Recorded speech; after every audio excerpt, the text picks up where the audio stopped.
తాకట్లో ఉన్న మీ బంగారాన్ని విడిపించి ఆ రోజు ఆన్లైన్ రేటుకి కొంటాం. Sharma gold company.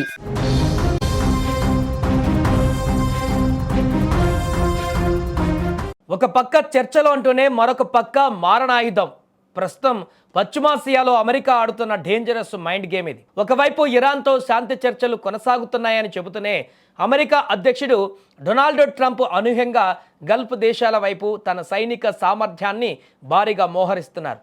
ఇది కేవలం బెదిరింపా లేక పశ్చిమాసియా మరో మహాసంగ్రామానికి సిద్ధమవుతుందా? గత 20 ఏళ్లలో ఎన్నడూ లేని విధంగా అమెరికా ఇంత భారీ సైన్యాన్ని మోహరించడం వెనుక అసలు ఉద్దేశం ఏమిటి? తాజాగా పశ్చిమాసియా సముద్ర జలాలలోకి అమెరికాకు చెందినటువంటి అత్యంత అధునాతన భయంకరమైన యుద్ధ నౌక యుఎస్ఎస్ ట్రిపోలి ప్రవేశించింది.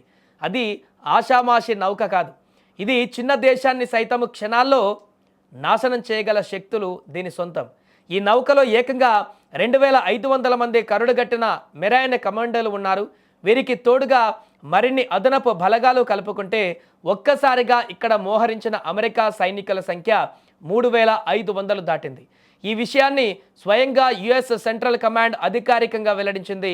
ఇక్కడ ఆశ్చర్యకరమైనటువంటి విషయం ఏంటంటే గత 2 దశాబ్దాలలో పశ్చిమాసియాలో అమెరికా ఇంత భారీ స్థాయిలో అదనపు బలగాలను మోహరించడం ఇదే తొలిసారి.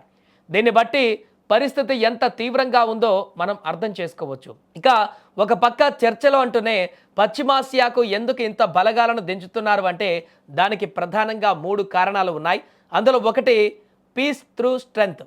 ట్రంప్ మార్క్ వ్యూహం ఇది. శత్రువు ముందు మన బలాన్ని ప్రదర్శిస్తే వారు భయంతో తాము చెప్పిన షరతులకు ఒప్పుకుంటారనేది అమెరికా ప్లాన్. ఇరాన్ పైన మానసిక ఒత్తిడి పెంచడానికే ఈ సైనిక ప్రదర్శన. ఇక రెండవది ప్లాన్ బి. ఒకవేళ ఇరాన్ చర్చల నుంచి తప్పుకుంటే లేదా పరోక్షంగా తమ మద్దతు ఉన్న మిలిటెంట్ గ్రూపుల ద్వారా అమెరికా స్థావరాలపైన దాడులు చేస్తే అప్పుడు ఆలోచించే సమయం ఉండదు. క్షణాల వ్యవధిలో దాడి చేయడానికి సిద్ధంగా ఉండాలి. అందుకే ముందుగానే ట్రిపోలిని రంగంలోకి దించారు. ఇక చివరిది చమురు మార్గాల రక్షణ.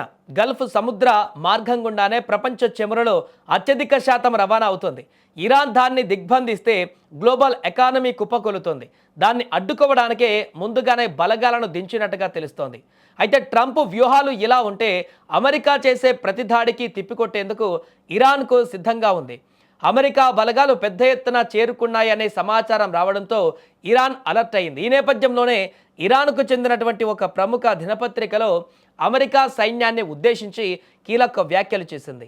వెల్కమ్ టు హెల్ అంటూ ఫ్రంట్ పేజీలో రాసుకువచ్చింది. దీని అర్థం ఏంటంటే ఇరాన్ నేలపైన అడుగుపెట్టే ఏ యుఎస్ సైనికుడైనా శవపేటికలోనే తిరిగి వెళ్తాడు అని వార్నింగ్. చూడాలి మరి 2 దేశాల మధ్య కవ్వింపు ఏ స్థాయికి చేరుకుంటుందో.